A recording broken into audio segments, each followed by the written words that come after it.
área de personal em centro de cuidado de mucha, nós também medimos tanto o nível de estudo, tanto o cabeçante como o trabalhador pedagógico. O trabalhador pedagógico me referi a o líder que trabalha diariamente em grupo com o mucha.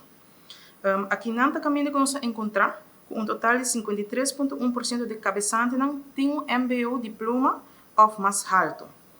Tem de remarcar sim que durante o meeting não há se pergunta se é um MBO, dus middelbaar beroepsonderwijs nível 1, 2, 3, etc.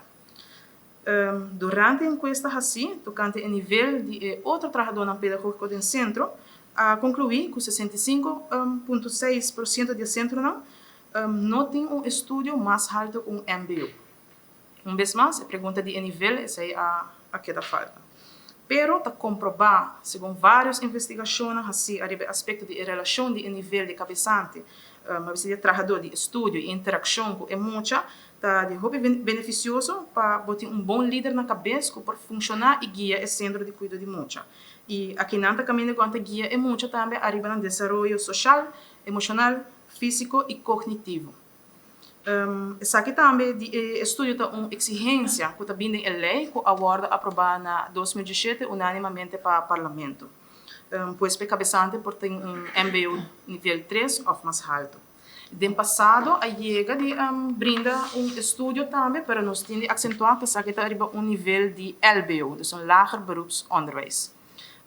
Aqui está caminho que nós não dormimos tampouco, diretamente nós começamos a trabalhar com o FEPA, também com a Fundação Pons Muchanan, que está assistindo nessa aqui, e nós também começamos com um estudo, dirigir, riba em nível de MBO 3, riba kinderopvang, e vai start para cabeçante não, perdão, para cabeçante não, e vai start em januário 2022.